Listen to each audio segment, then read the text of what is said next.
शांति।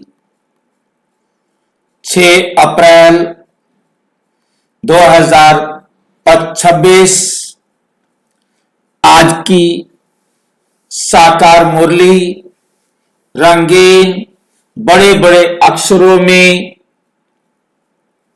पढ़ें, सुने और मंथन करें।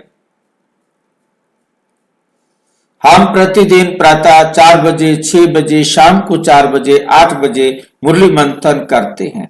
आप सभी भी इस मुरली मंथन में साथी व सहयोगी बन सकते हैं, जिसके लिए इसी वीडियो के डिस्क्रिप्शन बॉक्स में गूगल मीट का लिंक दिया हुआ है, जिसके द्वारा आप प्रातः चारों शायद शाम को भी चारों टाइम में से जब सुविधा हो तब आप जुड़ सकते हैं।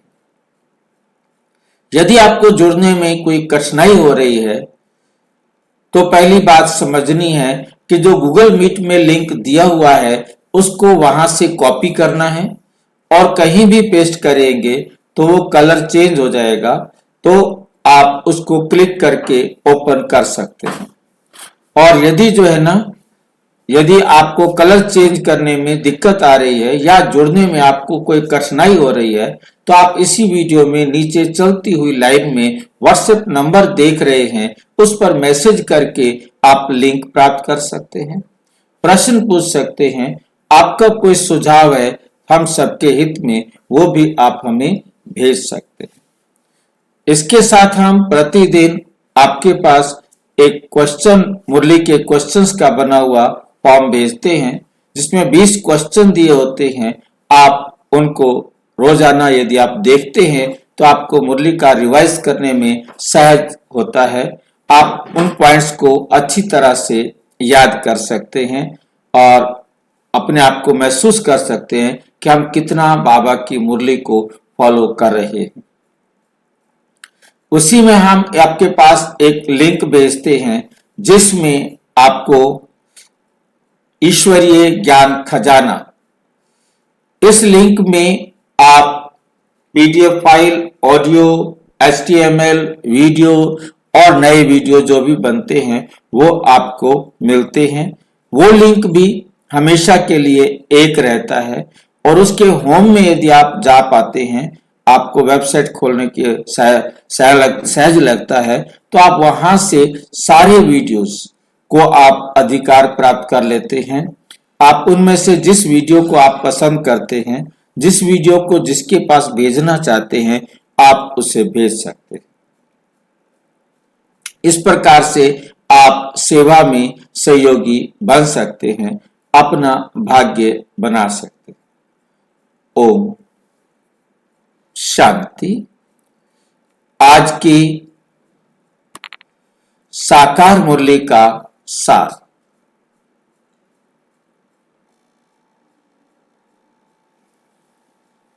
मीठा मीठा बाबा कहते, मीठे बच्चे, बाप के पास जो वक्खर है, बाप के पास जो वक्खर सामान है उसका पूरा ही अंत तुम्हें मिला है। तुम उसे धारण करो और कराओ, खुद भी धारण करो और औरों को भी कराओ। प्रश्न, त्रिकालदर्शी बाप ड्रामा के आदि मध्य अंत को जानते हुए भी कल की बात आज नहीं बताते। क्या समझ में आई ये बात आपको? मीठे बच्चे, बाप के पास जो वक्खर माना सामान है, उसको पूरा ही अंत तुम्हें मिला है। ये लाइन बड़ी गड़बड़ है। उस सामान का हमें अंत क्या मिला है भाई?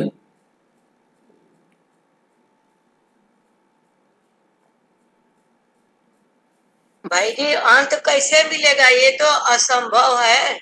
वो बाबा कह रहा है, मैं वही तो अटक गया। क्या गड़बड़ करता है बाबा? उसका पूरा ही अंत तुम्हें मिला है। बात नहीं है बाबा का पूरा अंत पाना, ये तो असंभव है।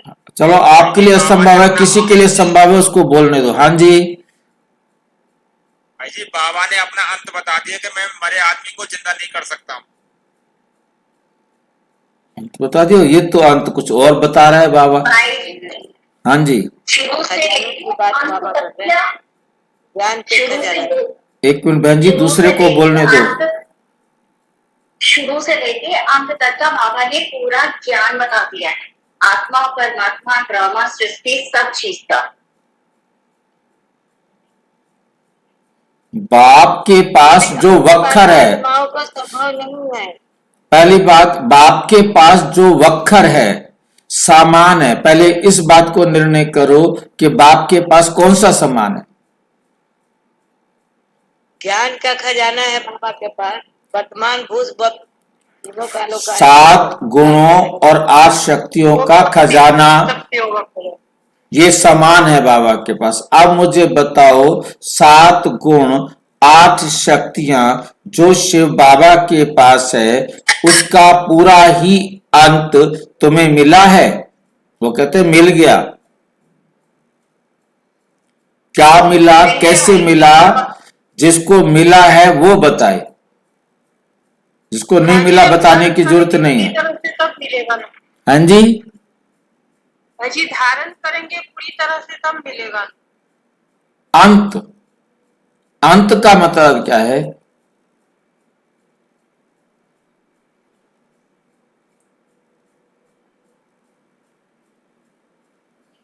अंत मतलब भाई जी, बाबा के पास जितना भी ज्ञान था पूरे अंत तक का ज्ञान दे दिया है, कल्प के अंत तक का। आज तक हम भक्ति मार्ग में गाते आए, ध्यान से समझने का प्रयास करें। आज तक हम भक्ति मार्ग में गाते आए कि भगवान का अंत कोई नहीं पा सकता। जो बहन जी ने बताया कि कोई नहीं पा सकता, ये भक्ति की बात है। और बाबा कहता है मैंने आके तुम्हें अपना और अपने खजाने का, जो भाई जी ने बताया वो परमात्मा ने अपना अंत बताया, परंतु ये है बाबा के खजाने का अंत। बाबा ने अपना अंत क्या बताया वो पहले आप समझ लो। भक्त तो कहते आए कि हम भगवान का अंत नहीं पा सकते, कोई नहीं भगवान का अंत पा सकता, परंतु परमात्मा ने अब तक जो मैंने पढ़ा था कि उन्होंने अपना अंत दे दिया। परमात्मा ने अपना अंत कैसे दिया? कि मैं क्या कर सकता हूं, ध्यान से समझे, मैं क्या कर सकता हूं, क्या नहीं कर सकता। अपनी सच्चाई हमें बता दी। अंत का मतलब है सच्चाई, कि मैं क्या कर सकता हूं, क्या नहीं कर सकता। कि मैं मुर्दे को जिंदा नहीं कर सकता, मैं किसी के भाग्य को नहीं बदल सकता, मैं ड्रामा में परिवर्तन नहीं कर सकता, मैं सर्वशक्तिमान हूं, परंतु मैं अपनी शक्तियों को भी मर्यादा में प्रयोग करता हूं, मुझे भी ड्रामा के अनुसार चलना होता है। ये अंत परमात्मा ने आके बताया। ये है परमात्मा का अंत। उसने अपने बारे में सब कुछ बता दिया।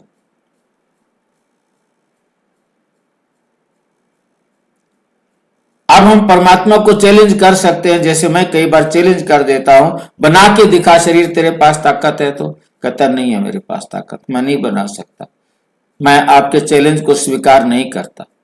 वो हमारे चैलेंज को भी स्वीकार नहीं करता और हम चैलेंज करते हैं। नहीं समझे? बदल के दिखा किसी के भाग्य को, कहता है नहीं बदल सकता। मुर्दे को जिंदा करके बता, कहता नहीं कर सकता। ये अंत है परमात्मा। क्या कर सकता है, क्या नहीं कर सकता है, ये परमात्मा ने हमारे को स्पष्ट किया। अब ये बताओ, आज का विषय है वो नया है विषय। वो विषय ये है कि मैंने तुम्हें जो मेरे पास सामान है, मैंने उसका पूरा ही अंत तुम्हें दे दिया है, तुम्हें मिला है। अब कौन बता रहे हैं, बताओ। भाई जी बाबा के पास तो असीमित ज्ञान भंडार है। बहन जी आप है ना प्रश्न को समझ के, संभव नहीं है भाई। बहन जी प्लीज, बहन जी प्रश्न का जवाब हो तब दो, नहीं तो दूसरे को देने दो। हाँ जी भाई जी यहाँ एक सवाल चारों खड़ा युगों नहीं का। होता है। हाँ जी, मेरा बाबा बड़ा या ड्रामा बड़ा? बाबा तो कहते हैं कि ड्रामा बड़ा है और ड्रामा बाबा से ऊपर है, बाबा भी ड्रामा के अधीन है। परंतु क्वेश्चन यहाँ है अब हमारे सामने, बाबा ये कह रहे हैं कि जो वक्खर उसके पास है, वक्खर है बाबा के पास 7 गुण 8 शक्तियां, इस वक्खर का पूरा ही अंत तुम्हें मिला है। इनके बारे में जैसे बहन जी बता रहे थे कि जानकारी आपको आदि से अंत तक सारी मिल गई है कि आप किस गुण को, किस शक्ति को कैसे प्राप्त कर सकते हो। एक एक राज बाबा ने हम बच्चों को समझा दिया है। क्या करोगे तो कौन सा गुण आपके पास आएगा, किस प्रकार से इन गुणों को अपने जीवन में धारण करना है, किस प्रकार से वो आपका सहयोगी बनेगा, किस प्रकार से उसको प्रयोग करने से आपका भाग्य श्रेष्ठ बनेगा, आपका भाग्य श्रेष्ठ बनेगा। ये बाबा ही आकर सिखा सकते हैं और कोई नहीं सिखा सकता था। ये अंत कोई दे नहीं सकता था कि ये आत्मा ने प्राप्त करने हैं। तुम उसको धारण करो और कराओ। ये भी उस अंत का एक हिस्सा है कि कैसे तुमने उनको धारण करना है, कैसे दूसरों को धारण कराना है। अब करेगा उसकी मर्जी, नहीं करेगा उसकी मर्जी। परमात्मा ने अपनी तरफ से कोई शिकायत का मौका नहीं रखा कि मेरे को क्यों नहीं बताया। अब आप उसको प्राप्त करो ना प्राप्त करो, ये आपका पुरुषार्थ। परमात्मा ने अपना अंत दे दिया है, अपने वक्खर का भी अंत हमें दे दिया है। अब बाप को हम फॉलो करें या ना करें, बाप के समान को अपना बनाए ना बनाए, कितना बनाए, यह हम आत्मा का पाठ। कोई भी दुनिया की आत्मा परमात्मा से कंप्लेंट नहीं कर सकती, कंप्लेन नहीं कर सकती।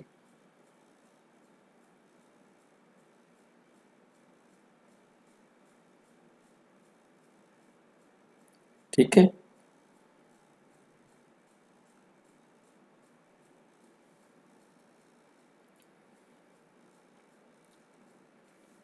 प्रश्न, त्रिकालदर्शी बाप ड्रामा के आदि मध्य अंत को जानते हुए भी कल की बात आज नहीं बताते, क्यों? त्रिकालदर्शी बाप है, तीनों कालों को जानने वाला है, कल की बात उसको पता है, मैंने कल क्या बताना है। ड्रामा के आदि मध्य अंत के सारे राज को जानता है, फिर भी कल की बात आज नहीं बताते हैं, क्यों? क्यों नहीं बताता? बाबू कहते ड्रामा तो बना बनाया है, मैं भी ड्रामा के बस में हूँ। अगर ड्रामा का राज बता दूं तो उसका आनंद ही खत्म हो जाएगा। आगे क्या सीन है अगर पहले बता दूं तो उसमें मजा नहीं आता है। ड्रामा में क्या होने वाला है मेरे पास बताने की सामर्थ्य नहीं है, क्योंकि मैं ड्रामा में बंधा हुआ हूं। मैं अपने पार्ट को भी चेंज नहीं कर सकता।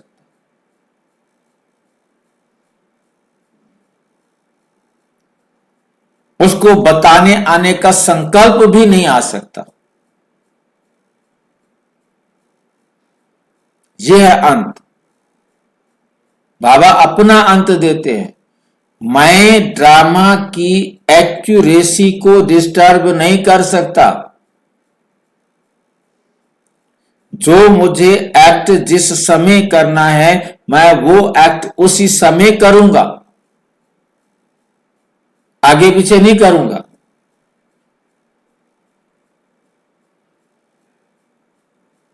आगे पीछे नहीं करूंगा, नहीं कर सकता मैं। जैसे तुम अपने पार्ट में गलती नहीं कर सकते, ऐसे मैं भी अपने पार्ट में गलती नहीं कर सकता।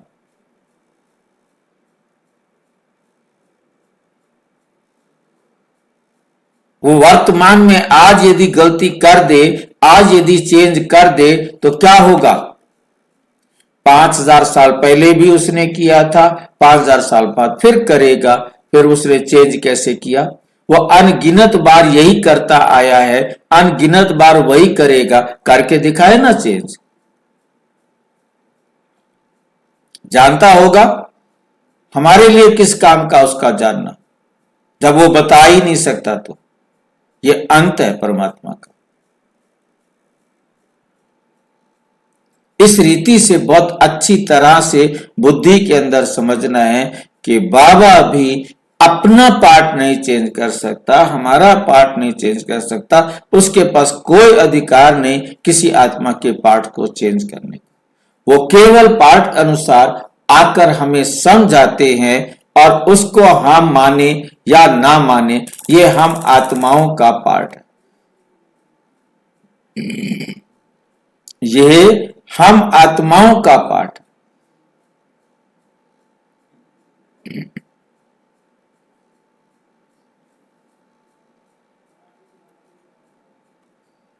बाबा कहते बच्चे अगर मैं पहले से ही बता दूं तो ड्रामा का मजा ही निकल जाए। अब ये बात बाबा क्यों कह रहे हैं, जबकि सच्चाई वो है जो हमने चर्चा कर ली। ये बात क्यों कह रहे हैं? क्योंकि बाबा के सामने भगत बच्चे बैठे, ये भक्तों के लिए है बात। अगर पहले मैं बता दूं तो ड्रामा का मजा ही निकल जाए। बता दे ना, निकलता है निकलने दे, हमें मजे की परवाह नहीं। ये लॉ नहीं कहता, लॉ नहीं कहता। अपनी बात ज्ञानी बच्चों के लिए बता रहे हैं कि लॉ नहीं कहता। क्या करूं मैं? लॉ नहीं कहता। सब कुछ जानते हुए मैं भी ड्रामा के वश हूं, मैं वशीभूत हूं ड्रामा के। वो भक्तों के लिए बात है, भक्तों को समझाने के लिए ये सीधी ज्ञान की बात है। पहले सुना नहीं सकता, बिल्कुल नहीं सुना सकता मैं। इसलिए क्या होगा, तुम इसकी चिंता छोड़ दो, क्योंकि मुझे ही नहीं पता, मैं बता ही नहीं सकता, पता है तो भी नहीं बता सकता। तो भविष्य की चिंता क्या करो, छोड़ दो।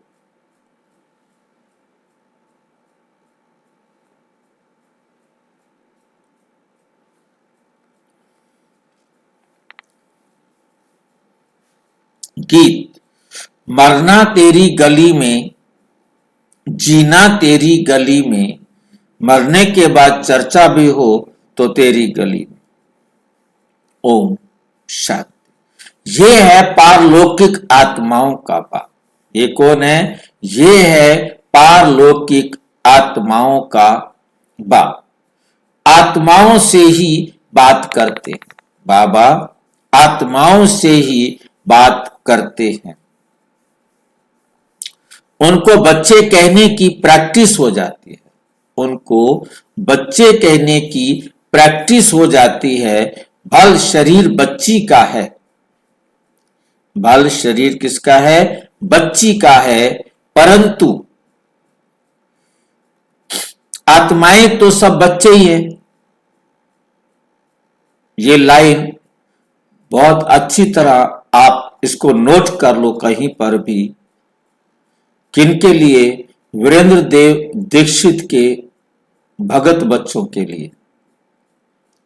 क्योंकि इस लाइन को मैंने उनके साथ बहुत चर्चा की है, परंतु मुरली की डेट तो चेंज होती रहती है, तो वो कहते कहाँ है मुरली, मुरली कहाँ है?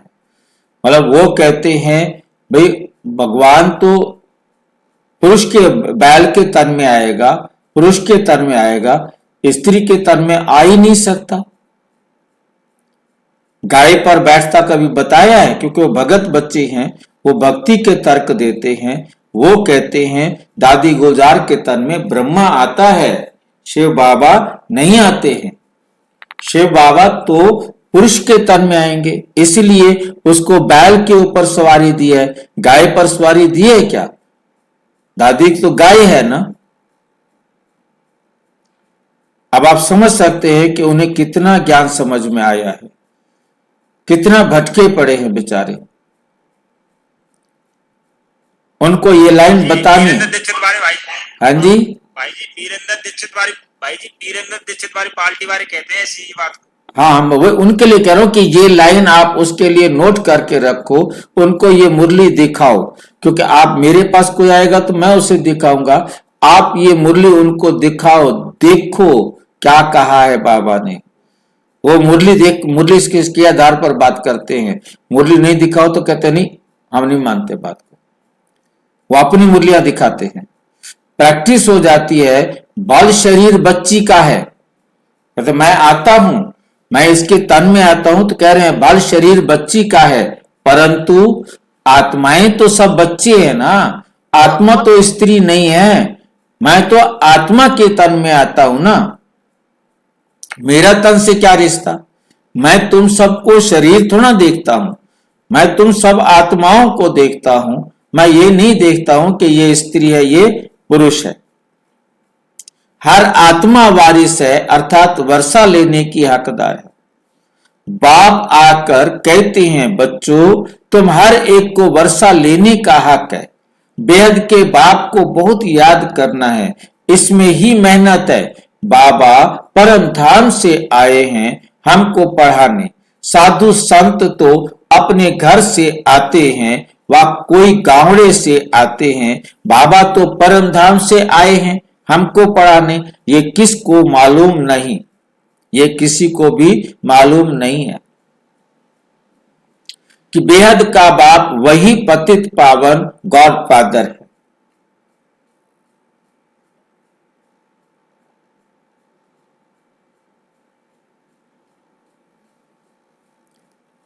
उनको ओशन ऑफ नॉलेज भी कहते हैं। उनको क्या कहते हैं? ओशन ऑफ नॉलेज, स्वर्ग का ज्ञान का सागर, ओशन माना सागर भी कहते हैं। अथॉरिटी है ना, कौन सी नॉलेज है? ईश्वरीय नॉलेज है। बाप है मनुष्य सृष्टि का बीज रूप। बाप क्या है? मनुष्य सृष्टि का बीज रूप है।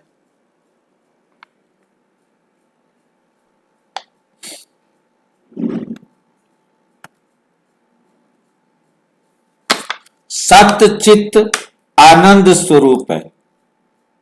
सत्य चित्त आनंद स्वरूप है। उनकी बड़ी भारी महिमा है। उनके पास ये वक्खर सामग्री है।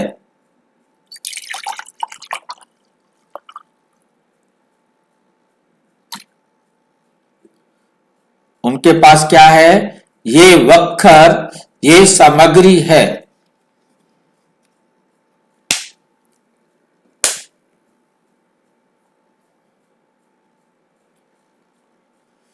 कोई के पास दुकान होता है, कहेंगे हमारी दुकान में ये वैरायटी है। बाप भी कहते हैं मैं ज्ञान का सागर, आनंद का सागर, शांति का सागर हूं।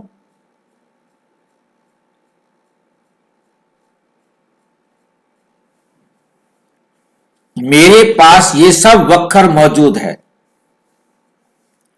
मैं संगम पर आता हूं डिलीवरी करने। जो कुछ मेरे पास है सब डिलीवरी करता हूं। फिर जितना जो धारण करे, फिर जितना जो धारण करे अथवा जितना पुरुषार्थ करे। बच्चे जानते हैं बाप के पास क्या क्या है और एक्यूरेट जानते हैं। आजकल किसको अपना अंत कोई बताते नहीं। गाया हुआ है किनकी दबी रही धूल में किनकी राजा खाए, किनकी चोर लूट ले जाए, किसी की आग जलाए। आग लगेगी सब खत्म हो जाएंगे। राजाओं के पास अंदर बहुत बड़ी मजबूत गुफाएं रहती हैं। ट्रंप भी अपने लिए 7-8 मंजिल नीचे बंकर बनवा रहा है अपने लिए। बल अर्थक्वेक हो, जोर से आग लगे तो भी अंदर से निकल आते हैं। तो बच्चे जानते हो यहां की कोई भी चीज वहां काम नहीं आनी है। खानियां भी सब नए सिरे भरपूर हो जाती हैं। साइंस भी रिफाइन हो तुम्हारे काम आती है। तुम बच्चों की बुद्धि में अब सारा ज्ञान है। बच्चे जानते हैं हम सृष्टि के आदि मध्य अंत की को जानते हैं। बाकी अंत का थोड़ा टुकड़ा है जिसको भी जान जाएंगे। बाबा पहले से ही सब कैसे बता दे। बाप कहते हैं मैं भी ड्रामा के वश हूं। जो ज्ञान अब तक मिला है वही ड्रामा में नूंद है। वही ड्रामा में नूंद है। जो सेकंड पास हुआ उनको ड्रामा समझना है। बाकी जो कल होगा वे देखा जाएगा। कल की बात आज नहीं सुनाएंगे। कल की बात आज नहीं सुनाएंगे। इस ड्रामा के राज को मनुष्य समझते नहीं है। कल्प की आयु ही कितनी लंबी चौड़ी लगा दी है। लाखों वर्ष कर दिया। 5000 साल का ड्रामा लाखों वर्ष का कर दिया।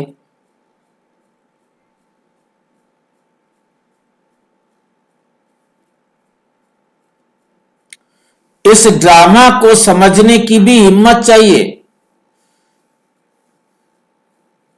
कैसे पता लगा कि इसने ड्रामा को समझ लिया है? अम्मा मरे तो भी हलवा खाना। अम्मा मर जाए तो भी हलवा खाना। कितनी अच्छी बातें बताता है।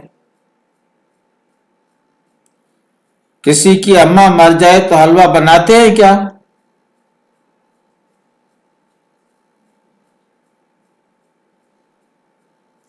किसी का बाप मर जाए हलवा बनाते हैं क्या? बाबा दुख ना रहने के कारण कह रहे हैं बाबा, दुखी नहीं है ना है। ज्ञान का हलवा भाई जी। आज तो दुनिया में भी हलवा बनाते हैं ना। कोई मरता है तो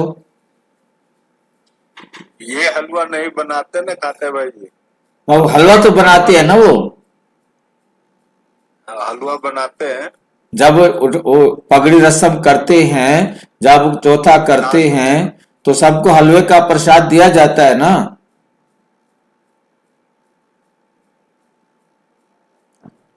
रोटी बनाते हैं, लड्डू बांटते हैं 12 गांवों। देखते हैं हाँ जी, गुरुद्वारे में देते हैं कड़ाह प्रसाद। गुड़गांव और भाई जी, एक पॉइंट पे थोड़ा चर्चा करना चाहते हैं। जैसे बाबा अभी बताया कि मैं कल की बात आज नहीं बता सकता, लेकिन मुरली जो चली है तो वही रिपीट होती है बराबर। बिल्कुल वो होती है। इसके बाद हमें वो पॉइंट बुद्धि में नहीं आती है जिस पॉइंट का जब समय नहीं आता है। इसी प्रकार से परमात्मा को भी वो पॉइंट याद नहीं आ सकता, बोल नहीं सकता जो टाइम नहीं हुआ। भाई जी बाबा तो बोल चुके हैं, लेकिन हमारे बुद्धि में नहीं आती। जैसे आप भी कभी कभी कहते हैं ना कि हमने कई बार मुरली रिपीट की है, लेकिन ये पॉइंट हमारे बुद्धि में आज तक नहीं आई। तो क्योंकि दूसरा मुरली तो चलेगी नहीं, अब मुरली तो वही रिपीट होगी हम तक। देखिए वो बात, वो मेरा पार्ट है ना भाई जी। वो मेरा पार्ट है कि मैंने कब क्या पढ़ना है क्या नहीं पढ़ना है। वो पार्ट मेरा है, ये बात हाँ। बिल्कुल सही है। बाबा ने तो अपना पार्ट बजा दिया। बाबा ने अपना पार्ट बजा दिया, तो हर आत्मा का पार्ट है ना। किस आत्मा को जल्दी समझ में आना है, किस आत्मा को थोड़ा लेट समझ में आना है। जिसका जब समय होगा समय पर अपने आप समझ जाएंगे वो। बाबा भी तो एक एक्टर है ना, जी बाबा भी तो एक एक्टर है। वो अपने पार्ट में कोई भी गलती नहीं कर सकता ना, जी वो अपने पार्ट में कोई चेंज नहीं कर सकता। हम आत्मा भी अपने पार्ट में कोई चेंज नहीं कर सकते। ठीक है, बाबा अपना पार्ट चेंज नहीं कर सकता, हम अपना पार्ट चेंज नहीं कर सकते। जी भाई। तो अम्मा मरे तो हलवा खाओ, जो पूरा गांव को लड्डू बांटते हैं, भोजन खिलाते हैं, 21 गांव को, 11 गांव को, जितनी जिसकी सामर्थ्य होती है वो भोजन करते हैं।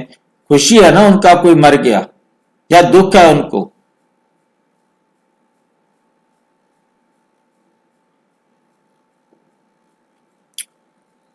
भाई जी ये भी रस्म जब किसी ने चलाया है तो एक अजीब सा रस्म नहीं है? क्योंकि भाई जब मरते हैं तो सब रोते पीटते हैं, हफ्ता 10 दिन 15 दिन साल 6 महीने, लेकिन उसका एक जश्न भी मनाते हैं खा पी करके। देखिए, रो रहे हैं, वो एक दिखावा कर रहे हैं, अज्ञानता के अंधेरे में है। पर तो अब पहले तो ये होता था कि भी किसी के घर डेथ हो गई है, उनके घर खाना नहीं बनेगा। अभी भी माउंट आबू के अंदर उस दिन किचन नहीं बनेगी, ठीक है कि नहीं? और उस दिन के लिए दूसरे हमारे जो सेवा केंद्र है वहां से भोजन बन के आएगा, वहां नहीं बनेगा। शांति वन में कोई डेथ हो गई है तो शांति वन में जो खाना नहीं बनेगा, सारी किचन साफ होगी, करो जी किचन साफ, खाना नहीं बनेगा। और वो ज्ञान सरोवर से बन के आएगा। ज्ञान सरोवर में हो गई है तो पांडव भवन से बन के जाएगा या शांति वन से बन के जाएगा। पांडव भवन में डेथ हो गई है तो पांडव भवन में नहीं बनेगा खाना, कहीं से बन के आएगा। चलो ये हमारी आपस में सिस्टर कंसर्न्स है, वहां से आ जाएगा। पहले क्या होता था, जिस घर में डेथ हुई है वो घर वाले खाना नहीं बनाएंगे क्योंकि उनके घर तो डेथ हुई है, वो तो पड़ोसी खाना बनाकर दे जाएंगे। अभी आपने देखा होगा डेथ होती है तो तुरंत क्या कर देते हैं, खाना नहीं बनाएंगे अपने घर पे, ठीक है नहीं? तो तुरंत जो है ना वो पहले ढाबे पर होता था ऑर्डर कि ढाबे पर दे दो भी, दाल रोटी वहां से आ जाए। और तो आजकल तो सीधा और सीधा मतलब होटल पर दिया जाता है ऑर्डर कि जी इतने लोगों का खाना भेज दीजिए, बस होटल से आ जाएगा। जो भी बढ़िया खाना है वो सब आ जाएगा, खाना वही खाएंगे और ही बढ़िया खाएंगे, वरना घर में बैठकर बनाते, अब बाहर से आएगा खाना, होटल का खाना बैठ करके खाएंगे, क्योंकि ढाबे का खाना अच्छा नहीं लगता। पर हर एक का अपना स्टैंडर्ड है, उसी स्टैंडर्ड का खाना मंगाते हैं। इस रस्म का भाई जी 2 पहलू भी समझ सकते हैं। पहला पहलू है अज्ञान और लास्ट वाला पहलू है ज्ञान का। ज्ञान तो उनको नहीं है बेचारों को, वो जो कुछ भी कर रहे हैं उनके पास ज्ञान नहीं है, उनके पास तो मजबूरी है, रस्म को निभाना है कि भी चल भी इनके घर दुख है, ये बेचारे क्या चुटकुला बनाएंगे, खाना बनाएंगे, हम इनको खाना, पड़ोसी जो होते थे वो खाना बना के खिला देते थे। परंतु आप पड़ोसी तो रहे नहीं, अब तो ऊपर वाला और नीचे वाला एक दूसरे को राम राम ही नहीं करता। तो अब तो हर एक के 2 कमरे 4 कमरे जो भी है फ्लैट है, हर और फ्लैट वाले दूसरे को बात ही नहीं करता है, जिसके कारण उसको क्या करना पड़ेगा, उसको ढाबा से होटल से खाना लगाना पड़ेगा ना। अब अपने लिए बनाएंगे नहीं। और आजकल तो बहुत, जब वो बाहर से आया है तो वही घर में बैठकर खा रहे हैं। पहले तो पड़ोसी के घर जाकर के खा लेते थे, अब पड़ोसी के घर किसके घर जाकर बैठे, अपने घर दूसरे कमरे में बैठकर खा लेते हैं, क्या नहीं? मतलब अब तो केवल रस्म को निभा रहे हैं और कुछ नहीं, उनको नहीं मालूम कि हमें क्या करना चाहिए क्या नहीं करना चाहिए। परंतु बाबा हमें सच्चाई समझाते हैं, बच्चे हमारे लिए कोई मरा थोड़ा ही है। उस आत्मा का हमारे साथ पार्ट इतना था, उसका पार्ट पूरा हुआ, अब उसने उस घर में जाकर प्रवेश लिया है जहां उसका कार्मिक अकाउंट है। बस इसमें दुखी होने वाली क्या बात है? हम क्यों दुखी हों? भाई जी, हाँ जी, भाई जी, बोलो। ये कह रही थी कि ये देखो, ये तो पांडव भवन से और बाबा के टाइम से ही चल रहा है ऐसे कि शांति वन में अगर कोई डेथ होगी है तो वहां से आएगा और वहां होगी तो वहां से आएगा। तो जब उन्होंने ही नहीं फॉलो करे बाबा के रूल, तो फिर हम दूसरों को क्या कह सकते हैं? कि वो जब आत्मा तो मरती नहीं है, वो तो हमारा है। तो फिर उन्होंने मरने में इतना दुख क्यों मनाया कि खाना वहां नहीं बनेगा और वहां बनेगा? ऐसा है, वो तो एक बाबा शुद्धिकरण का भूमिका निभाते हैं। जिस टाइम तक ब्रह्मा बाबा रहे तब तक कहीं से आने जाने का नहीं होता था, खाना बनता ही नहीं था। कितने दिन तक नहीं बनता? बस जब तक संस्कार करना है ना, और संस्कार तुरंत करते थे। कुछ संस्कार ये नहीं होता था कि संस्कार जो है ना दो दिन, ब्रह्मा बाबा की ही अर्थी को 2-3 दिन रखा गया, बाकी नहीं। तो ब्रह्मा बाबा के शरीर छोड़ने से पहले जितने भी भाई बहनों ने शरीर छोड़ा, बाबा के रहते बाबा ने कोई मोह नहीं दिखाया, उठाओ इसको चलो संस्कार करके आते हैं। और इतने रात तो 2-4-5 घंटे तो बाबा को फॉलो करना है। फिर ये कहाँ से ले आए शांति वन में और ये पांडव भवन में ये सब? जी, ब्रह्मा बाबा के बाद भक्त बच्चों का प्रभाव वो बन गया। ठीक है कि नहीं? तो क्या कहेंगे? और भाई जी, हाँ ठीक है। ब्रह्मा बाबा ने, तो भाई जी तो मम्मा ने शरीर छोड़ा, तुरंत उसी टाइम संस्कार के लिए लेके गए। ठीक है कि नहीं? विश्व किशोर भाव ने शरीर छोड़ा, क्या आओगे ना, मैं क्या करूंगा आकर के, वहां लेके नहीं, क्या लाना है, मिट्टी है, उसको वहां संस्कार कर दो।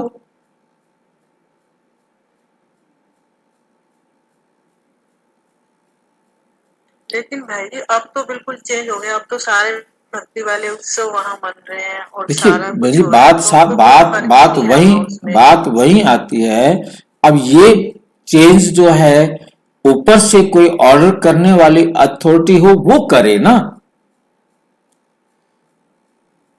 वे ऊपर की कोई अथॉरिटी ऑर्डर करे कि ऐसे करना है, ऐसे नियम है। परंतु बाबा ने खुद जो है ना छूट दी हुई है कि देखो, जो जिस धर्म, जिस मत, जिस पंथ का है उसके अनुसार कर दो, खत्म बात। क्यों समाज को बोलने का अवसर मिले? उस लाइन को पकड़ करके ये चलते आ रहे हैं, अपना कोई नियम नहीं बनाया। जैसे मतलब आप देखते हो कि क्रिश्चियंस है, उन्होंने अपना नियम बना रखा है, मुस्लिम्स है, उन्होंने अपना नियम बना रखा है, हर छोटे छोटे धर्म ने अपने नियम बना रखे हैं। उसी प्रकार से जो है ना संस्कार करेंगे। जैसे अपना वो राम रहीम वाला था, उसने नियम दिया कि आप अपने जो परिवार के हैं यहां आकर के उनके अर्थी जलाओ, तो उनको जो है ना स्वर्ग की प्राप्ति होगी। तो वो अपने वहां अर्थियां जलवाता था। क्यों अर्थियां जलवाता था? क्योंकि उनकी हड्डियां अपने खेतों में डालता था। क्यों डालता था? क्योंकि जिनका वो मर्डर करता था उनकी हड्डियां भी वहीं डाली जाती थी। ढूंढ लो अब किसकी हड्डी ढूंढते हो।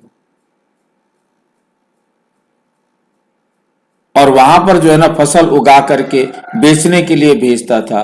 ये बाबा के खेत के आलू हैं, ये बाबा के खेत के प्याज हैं, और अच्छे दाम से बिक जाता था।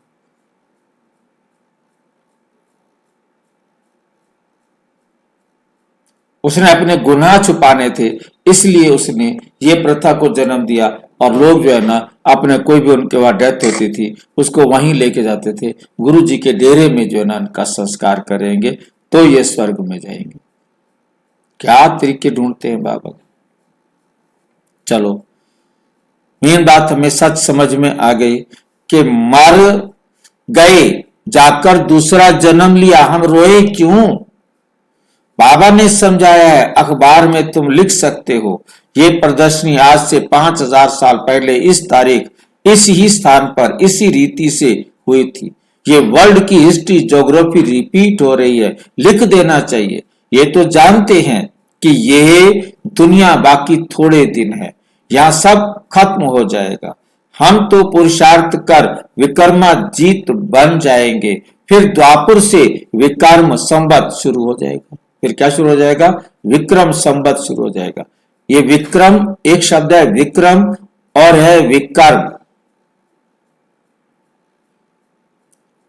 विक्रमी संवत और विक्रमी संवत, विकर्म और विक्रम। ये विक्रम राजा है, उनको समझ में नहीं आया, क्या नहीं? उन्होंने भक्ति मार्ग वालों ने चेंज कर दिया, कहना चाहिए था विकर्म, उन्होंने कर दिया विक्रम। समझ रहे बात को? क्रम, क्रम माना नंबरवार और विकर्म माना कर्म। कर्म और क्रम का अंतर उनको समझ में नहीं आया। अब बाबा के बच्चों को भी ये अंतर बहुतों को समझ में नहीं आता, विक्रम और विकर्म में क्या अंतर है।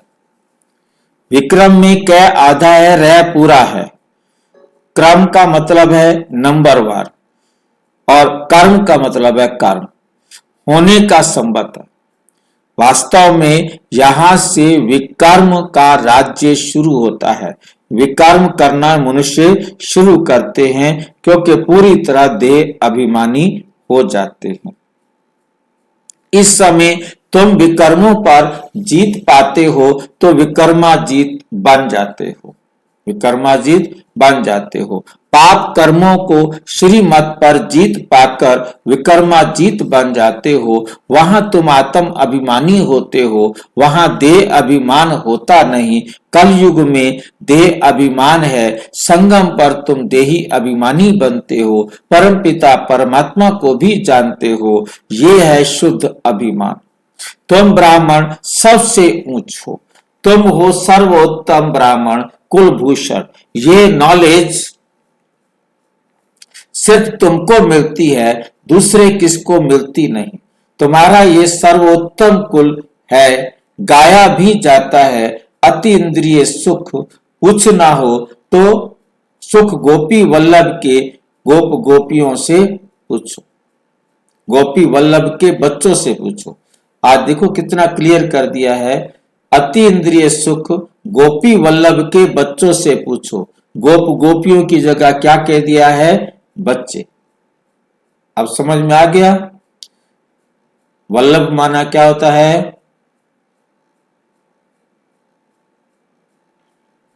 बाप होता है। बच्चे कह दिया ना, गोप भी और गोपियां भी सब बच्चे हैं। तुमको अब लॉटरी मिलती है, कोई चीज मिल जाती है, उसकी इतनी खुशी नहीं होती। जब गरीब से साहूकार बन जाते हैं तो खुशी होती है। तुम भी जानते हो जितना हम पुरुषार्थ करेंगे उतना बाप से राजधानी का वर्षा लेंगे। जो जितना पुरुषार्थ करेगा उतना पाएगा। मुख्य बात बाप कहते हैं, बच्चे अपने मोस्ट बिलवेड बाप को याद करो। ये सब का बिलवेड बाप है, वही आकर सबको सुख शांति देते हैं। अभी देवी देवताओं की राजधानी स्थापन हो रही है, वहां किंग क्वीन नहीं होते। वहां कहेंगे महाराजा महारानी। अगर भगवान भगवती कहें तो यथा राजा तथा रानी तथा प्रजा सब भगवान भगवती हो जाए। इसलिए भगवान भगवती कहा नहीं जाता।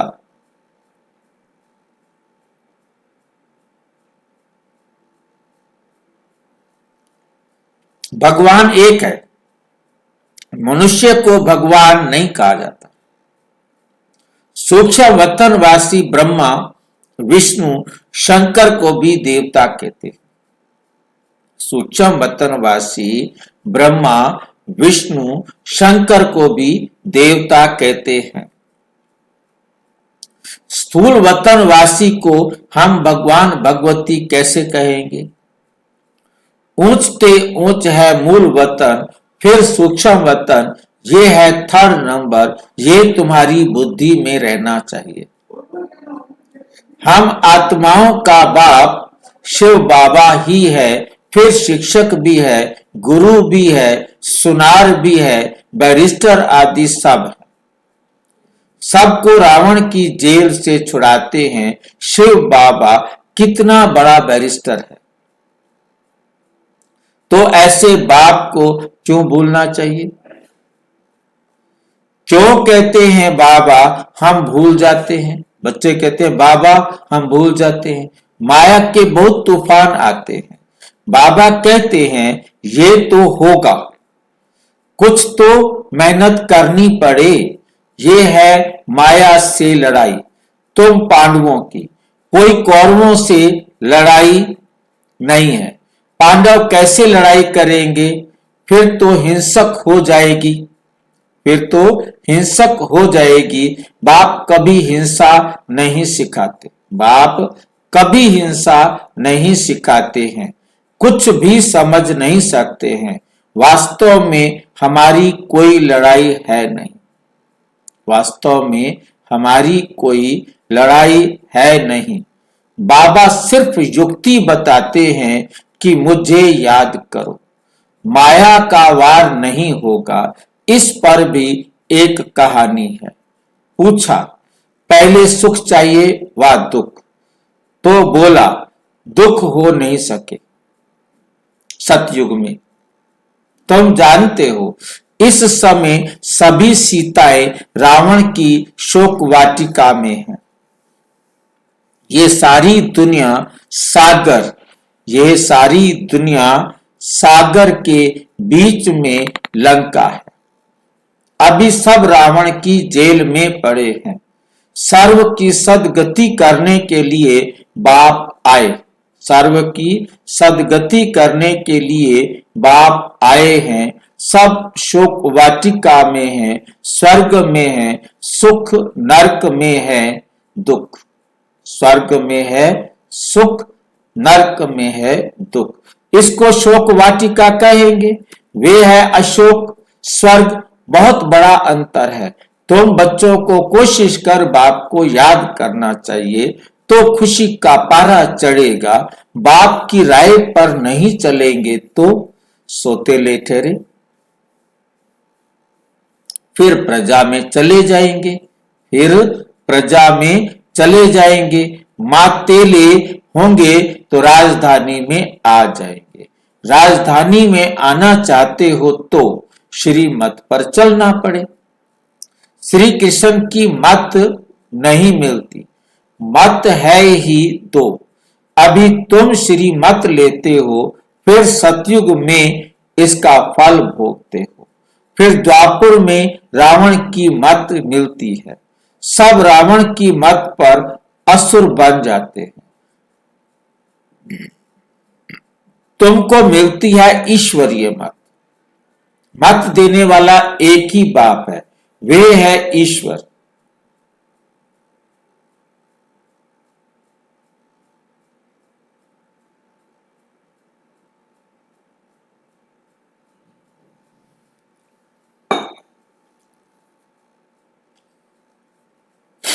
तुम ईश्वरीय मत से कितना पवित्र बनते हो। पहला पाप है विषय सागर में गोता खाना। देवताएं विषय सागर में गोता नहीं खाएंगे। कहेंगे क्या वे बच्चे नहीं होते हैं? बच्चे क्यों नहीं होते? वो कहते सत्युग में बच्चे नहीं होते थे क्या? वहां भी तो बच्चे होते हैं ना। बच्चे क्यों नहीं होते हैं? परंतु वे है वॉइसलेस दुनिया, संपूर्ण निर्विकारी, निर्विकारी। वहां ये कोई विकार होता ही नहीं। वहां क्या नहीं होता है? कोई विकार होता नहीं। बाप ने समझाया है देवता सिर्फ आत्म अभिमानी है, परमात्म अभिमानी नहीं है। तुम आत्म अभिमानी भी हो, परमात्म अभिमानी भी हो।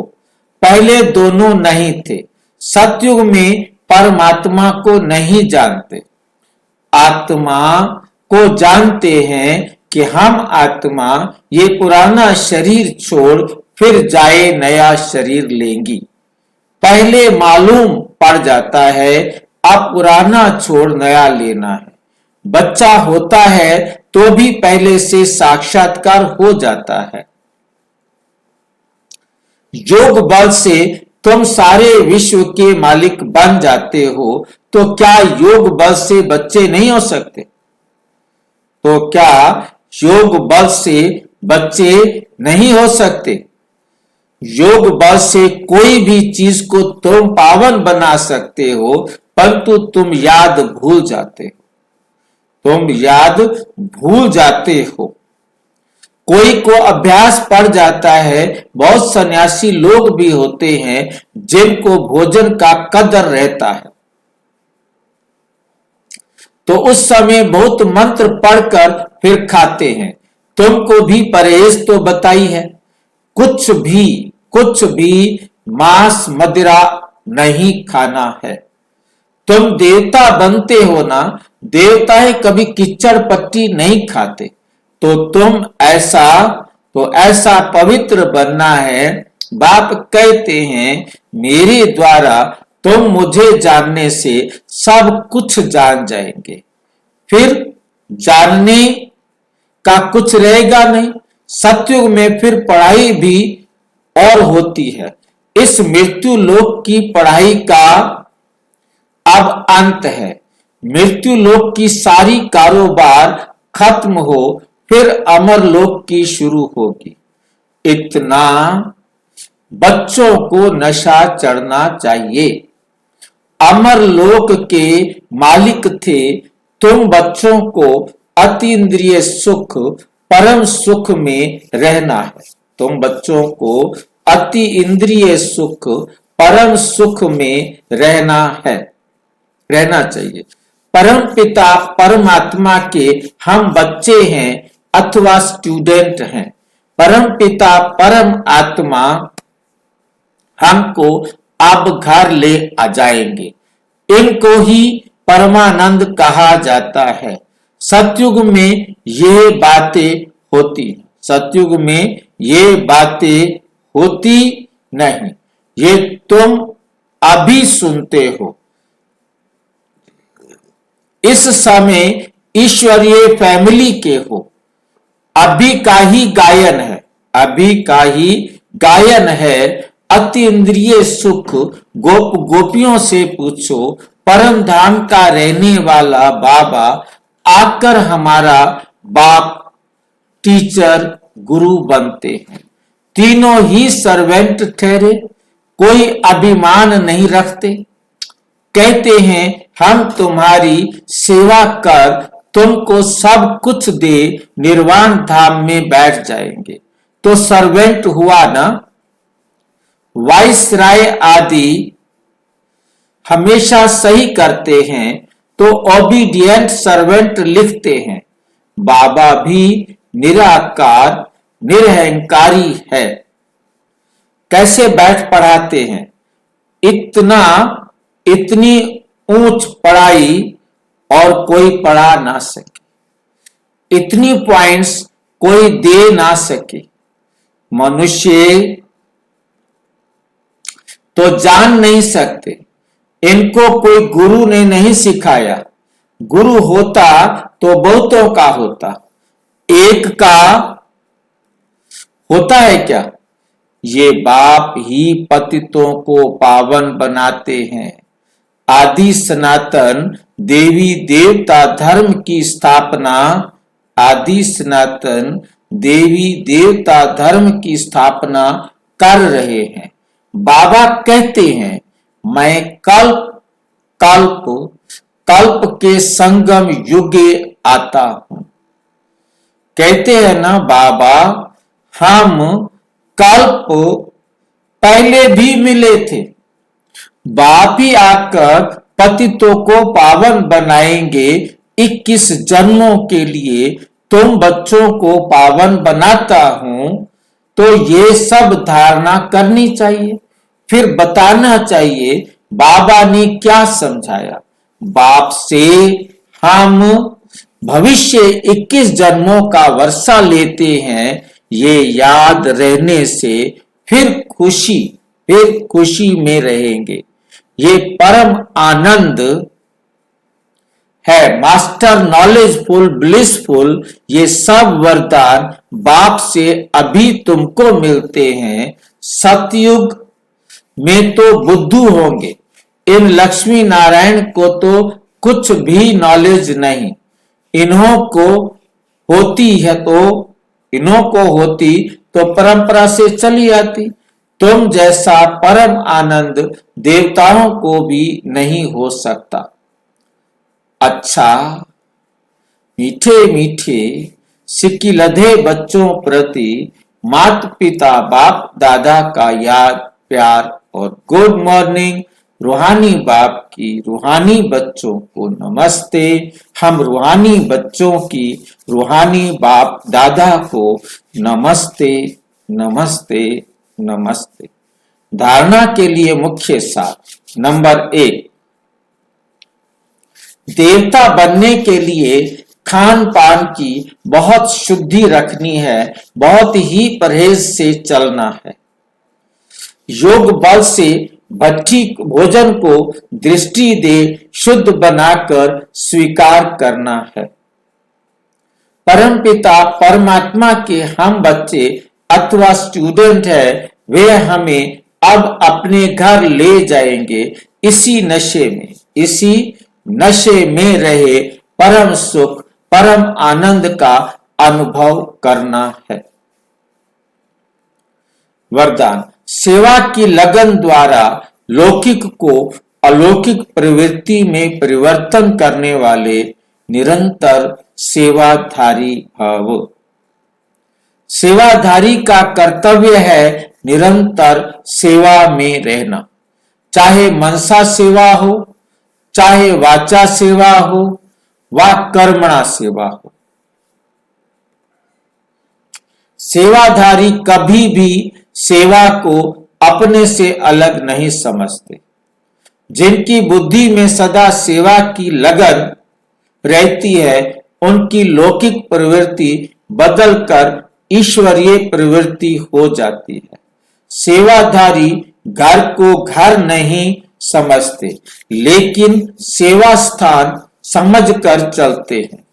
सेवाधारी का मुख्य गुण है त्याग। त्याग वृत्ति वाले प्रवृत्ति में तपस्वी मूर्त होकर रहते हैं, जिससे सेवा स्वतः होती है। स्लोगन। अपने संस्कारों को दिव्य बनाना है तो मन बुद्धि को बाप के आगे समर्पित कर दो। ये अव्यक्त इशारे महान बनने के लिए मधुरता और नम्रता का गुण धारण करो। मधुरता और नम्रता का गुण धारण करो। किसी भी आत्मा को 2 घड़ी मीठी दृष्टि दे दो, मीठे बोल बोल दो, तो उस आत्मा को सदा के लिए भरपूर कर देंगे। ये 2 घड़ी की मधुर दृष्टि बोल उस आत्मा की सृष्टि बदल देंगे। उस आत्मा की सृष्टि बदल देंगे। 2 मधुर बोल सदा के लिए बदलने के निमित्त बन जाएंगे। अच्छा, ओम शांति। और विस्तार से जानने के लिए विश्व में 140 देशों में प्रजापिता ब्रह्मा कुमारी ईश्वरीय विश्वविद्यालय के किसी भी सेवा केंद्र पर संपर्क करें।